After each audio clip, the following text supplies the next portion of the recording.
One day, though, in particular, changed my life. It changed my siblings' life. One day, my mother decided she was going to make a big change. And when a change is made, not just in the household, but also at work and in your environment, it can get very uncomfortable. It can get very, very uncomfortable.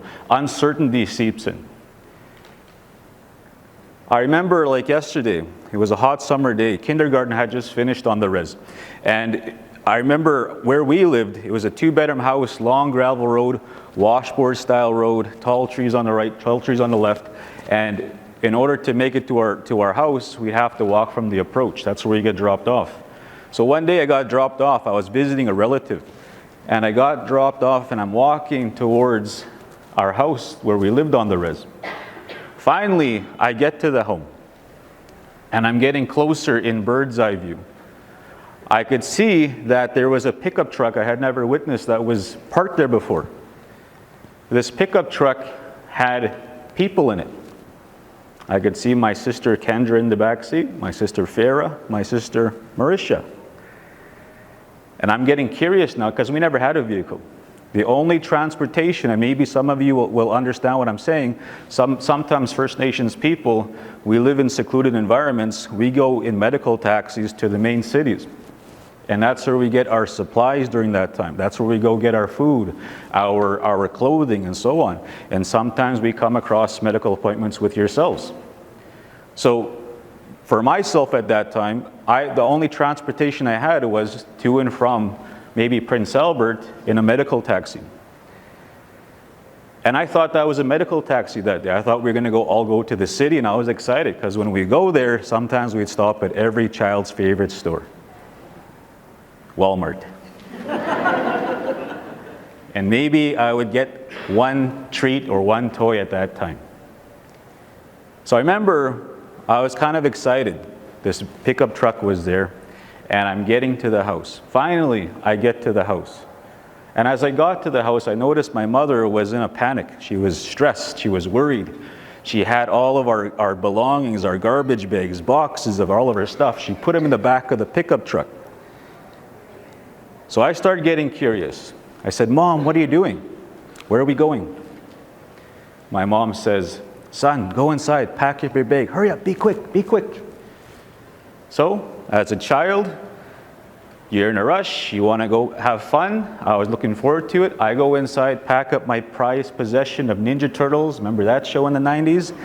I put all my toys in there. I went outside, put in the back of the truck, and off we went to Prince Albert.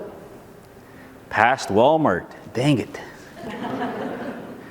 And off we went, and we got into this room that I would say is about half the size of this stage. They had a bed on the floor, another bed on the floor. We put all of our belongings in there, 5 of us, and that's where we called home the next couple nights. I thought it was a hotel room. One night turns to 2 nights, 3 nights, then a different room, different room, different room, different room, different city, different city. As I flash back to those moments, as you are throughout this presentation, you're going to have flashbacks to your childhood. What we learn during these times is crucial to how we handle pressure in the future. And sometimes we have to go back and heal from these times. Sometimes we have to go and work through this. You may have to go and talk to a counselor, a therapist, talk to a loved one, your spouse, and so on. This time, I didn't realize I'd have to go back on, and I remembered this time. I remember asking my mom one day, I said, "Mom, I remember being in these hotel-looking rooms. What was this about?" She said, "Son, those aren't hotel rooms. Those are women's shelters, interval houses, a place where moms have no place to go with their children."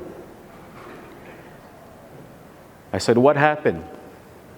She said, "That was the day I decided to separate from your father. I had to make a choice," she said.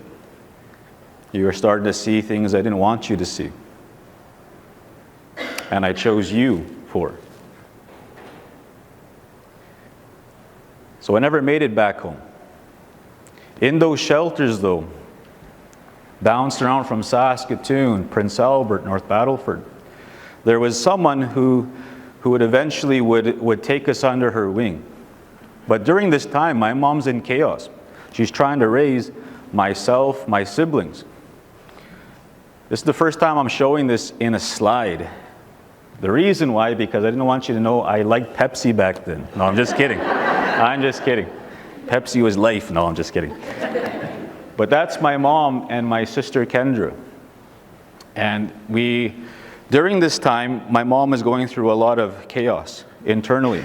And she had no certainty of what would happen to herself, her children. But her focus was to keep her children safe and to keep us in an environment that was potentially hopeful in the future. And this gave birth to something that was a blessing.